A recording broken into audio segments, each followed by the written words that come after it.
नमस्कार विद्यार्थी मित्रों।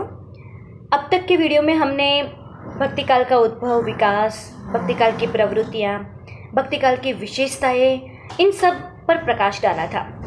आपके पाठ्यक्रम में CE 303 में जो अभ्यासक्रम आता है उनमें भक्तिकाल के 2 कवि और रीतिकाल के 1 कवि जो है उनकी रचनाएं, उनके जीवन और व्यक्तित्व को आपको पढ़ना है। तो भक्तिकाल की विशेषताओं के बाद हमने भक्तिकाल की काव्य धाराओं का भी परिचय दिया था कि किस प्रकार 2 धाराएं विकसित हुई, निर्गुण धारा, सगुण धारा, निर्गुण धारा की 2 शाखाएं, सगुण धारा की 2 शाखाएं। उसके बाद हमने निर्गुण धारा की काव्यगत विशेषताएं अर्थात निर्गुण धारा के कवियों की प्रमुख प्रवृत्तियों पर प्रकाश डाला था, क्योंकि हमें निर्गुण धारा की ज्ञानाश्रयी शाखा के कवि कबीर को पढ़ना था। और इसके कारण कबीर जिस धारा के कवि है और जिस शाखा के कवि है, निर्गुण धारा और ज्ञानाश्रयी शाखा, तो इन संत काव्य धारा की प्रवृत्तियों एवं विशेषताओं पर भी हमने प्रकाश गत वीडियो में डाला था। अब इस वीडियो में आपके पाठ्यक्रम में सबसे प्रथम कवि जो है वो पढ़ने हैं, वो है कबीर। तो कबीर का जीवन, व्यक्तित्व, उनकी रचनाएं, इन सब पर हम प्रकाश डालेंगे। इस वीडियो में हम शुरू करते हैं कबीर के जीवन पर। अब कबीर के जन्मकाल के बारे में बहुत सारे मतांतर है, क्योंकि आपको मैंने पहले ही कहा था कि जब भक्तिकाल का जन्म हुआ, यानी कि भक्तिकाल जब तक माना जाता है, जब से 1375 से 1700 तक जब भक्तिकाल माना जाता है, तो उस वक्त जो कवि समाज सुधार के रूप में हमारे सामने आए भक्त कवि, उन्होंने कभी भी अपने जन्म, मृत्यु या रचनाओं के संबंध में कभी भी कुछ जो है प्रसिद्ध नहीं किया है। उन्होंने कहीं भी अपने जीवन का परिचय नहीं दिया है, कहीं भी अपने नाम को बढ़ावा देने के लिए अपनी प्रति के ऊपर अपनी जो है बात नहीं कही है। रही बात निर्गुण धारा के कबीर की, तो वो तो निरक्षर ही थे, उन्होंने तो कोई रचना ही नहीं की थी, मगर उनकी वाणियों का संग्रह उनके अनुयायियों ने जो किया, उस पर से हमारे विद्वानों ने और संशोधकों ने कबीर का जन्म कब हुआ होगा, उनकी एकाध साखी जो है, उनके पद जो है, उनमें से ढूंढ कर निकाला। यानी कि कबीर दास जो है या कबीर जो है वो कभी भी अपने बारे में प्रसिद्धि करने के लिए भक्ति या समाज सुधार नहीं करते थे। तब कैसे पता चलेगा कि भक्तिकाल के कवियों का जन्म कब हुआ और मृत्यु कब हुई? तो मैं आपको स्पष्ट करना चाहूँगी कि भक्तिकाल के जो कवि हैं उनके बारे में यदि आपको जानना है तो विविध मतांतरों को पढ़ना पड़ेगा। फिर भी सबूत के आधार पर जो कहते हैं कि 100% पूर्ण रूप में हम नहीं कह सकते हैं कि इनका जन्म इस काल में हुआ था और इनकी मृत्यु इस काल में हुई थी। तो इस प्रकार अंतःसाक्ष्य के रूप में और बहिर्साक्ष्य के आधार पर हम कबीर के जीवन के बारे में जानने की कोशिश करेंगे।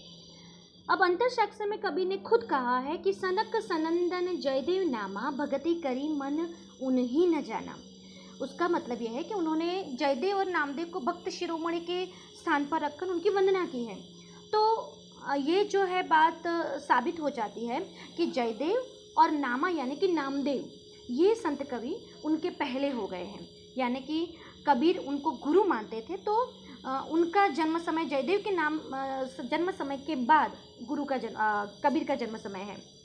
अब बहिर्साक्ष्य के रूप में कबीर पंथ में बहुत सालों से, यानी पूरे कबीर पंथ में सबसे प्रसिद्ध एक दोहा जो है वो है कि 1455 साल गए, चंद्रवार एक ठाठ ठए, जेठ सुदी बरसायत को पूरन मासी तिथि प्रगट भय।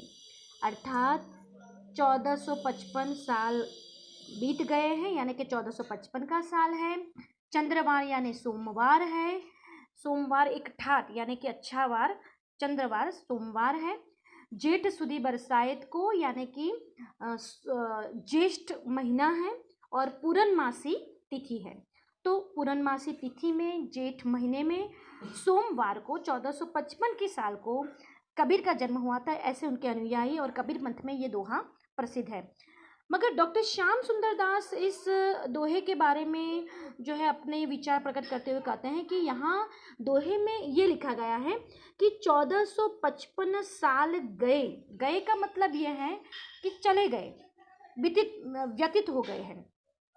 तो उनका मतलब है कि उनका जन्म, कबीर का जन्म 1456 में हुआ होगा, और सोमवार को, ज्येष्ठ महीने को और पूर्णमासी तिथि में उनका जन्म हुआ होगा। जब कबीर ग्रंथावली के रचनाकार जो है, कबीर ग्रंथावली के रचनाकार डॉक्टर श्याम सुंदर दास ने ये बात कही, तो माता प्रसाद गुप्त ने उस बात का खंडन किया और उन्होंने कहा कि उन्होंने इंडियन क्रोनोलॉजी के आधार पर, ज्योतिष शास्त्र के आधार पर उन्होंने कहा कि उन ज्योतिष के आंकड़ों के मुताबिक 1456, जो डॉक्टर श्याम सुंदर दास कह रहे हैं, तो 1456 की जो साल है उसमें सोमवार आता नहीं है। और जब इस दोहे को हम यदि बहिर्साक्ष्य के रूप में मानते हैं तो 1456 में सोमवार नहीं आता, मगर 1455 की साल में सोमवार भी आता है, जेठ महीना भी आता है और पूर्णमासी की तिथि भी आती है। तो माता प्रसाद गुप्त ने फिर ये कहा कि 1456 नहीं मगर 1455 ही कबीर का जन्म माना जाएगा। तो इस प्रकार से सभी मतांतरों के बाद ये निष्कर्ष निकाला गया कि कबीर का जन्म 1455 विक्रमी संवत सोमवार को जेठ महीने में और पूर्णमासी तिथि में उनका जन्म हुआ। ये विक्रमी संवत है। यदि ईस्वी सन में उनको ले तो 1398 यानी 1398 ईस्वी सन में उनका जन्म हुआ था। आपको पता ही है कि विक्रमी संवत और ईस्वी सन में 57 ईयर्स का गैप यानी डिफरेंस आता है। तो 1398 ईस्वी सन में कबीर का जन्म हुआ था और विक्रम संवत में गिने तो 1455 विक्रम संवत में उनका जन्म हुआ था। इन शोध के आधार पर, हमारे इतिहास में और साक्ष्य के आधार पर विद्वानों ने ये जो है उनका जन्म समय निश्चित किया है। तो कबीर के जन्म के बारे में मैंने आपको पहले ही कहा, जैसे विद्वानों ने, संशोधकों ने उनकी खोज की, यानी उनके पदों को पढ़ा, उनके बारे में अनुयायियों से सुना। तो इस साक्ष्य के आधार पर हम कबीर के जन्म समय के बारे में, उसके बाद मृत्यु समय के बारे में जानेंगे। तो इस प्रकार से कबीर के बारे में जानने के लिए दो साक्ष्य जो है आधार रूप हम मान सकते हैं, अंतः साक्ष्य और बहिर्साक्ष्य। अंतः साक्ष्य का मतलब ये है कि कबीर ने कहीं कहीं पे प्रसंगवश, कहीं साखी में, कहीं पद में कह दिया कि मैं काशी का रहने वाला हूँ, मगर मैं मगध में, फिर उनकी मृत्यु मगध में हुई थी। तो इस प्रकार से वो कहाँ रहते थे, फिर उनके जो अनुयायी है उन्होंने कबीर पंथ की स्थापना की। तो उन्होंने भी जो है उनके पदों को पढ़कर उनके जन्म के बारे में सुना।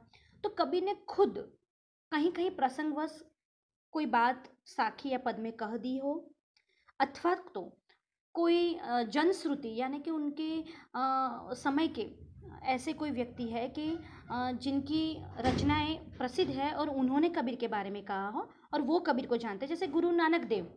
आपको पता है कि उन्होंने ग्रंथ साहिब की रचना की है। अब वो नानक देव बहुत ही अच्छे साक्षर और अच्छे भक्त कवि थे। तो उनके ग्रंथ साहिब में भी, उनकी रचना में भी कबीर के पद मिलते हैं। तो उन्होंने जो कबीर के बारे में कहा हो, तो इस प्रकार से कह सकते हैं कि परफेक्ट प्रूफ, निश्चित सबूतों के आधार पर जो जन्म काल है वो अंतः साक्ष्य है। और बहिर्साक्ष्य का मीनिंग ये है कि कबीर की मृत्यु के बाद उनके जो शिष्य थे, उनके जो अनुयायी थे, उन्होंने कबीर पंथ की रचना की। वैसे पहले ही मैंने आपको कहा कि कबीर खुद पंथ और संप्रदाय के विरोध में थे और वो इसी संप्रदायवाद और पंथवाद का विरोध करते थे, मगर उनके ही अनुयायियों ने पंथ की स्थापना की। मगर ये बात भी सच है कि उनके पंथ जो थे, कबीर के पंथ के अनुयायी जो है, उन्होंने कोई विशेष रूप से अपने पंथ का या संप्रदाय का प्रचार प्रसार करके उसकी बहुत सारी प्रसिद्धि की बात नहीं की है। कबीर पंथ के लोग केवल कबीर को मानते हैं, बीजक जो उनका ग्रंथ है उनको पूजनीय मानते हैं और उनसे, उस बीजक ग्रंथ के मंत्रोच्चार से वो दीक्षा ग्रहण करते हैं, बस इतना ही है। और इतना उससे ज़्यादा ये भी है कि वो समाज सुधार की भी जो है प्रवृत्तियाँ चलाते हैं। आज भी हमारे भारत देश में बहुत सारे कबीर पंथी, यानी कबीर पंथ के कबीर पंथ से दीक्षा ग्रहण करने वाले कितने भी जो है सदस्य हैं। आपको मैं ये बात कहना चाहूँगी कि हमारे पालनपुर में भी जगाना रोड पर भी है संस्कृति मंदिर में कबीर पंथ।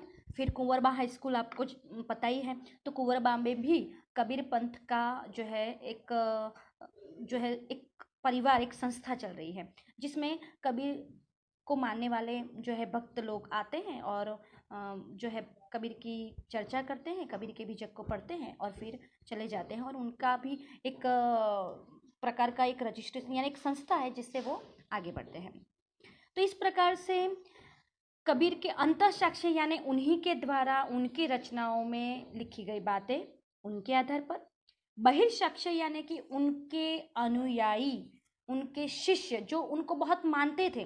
कबीर ने वैसे खुद तो अपने को गुरु मानकर किसी को शिष्य नहीं बनाया है, मगर उनसे प्रेरणा लेकर चलने वाले उनके शिष्य जो कबीर को अपना गुरु मानते थे, उन्होंने अपने कबीर पंथ में अपनी संस्था में जो कबीर के बारे में लिखा या कबीर के बारे में संशोधित किया, वो बहिर्साक्ष्य। इस प्रकार से अंतःसाक्ष्य और बहिर्साक्ष्य को आधार बनाकर जो है हमारे विद्वानों ने और हमारे आलोचकों ने, संशोधकों ने कबीर के जन्म के बारे में जो है समझा है।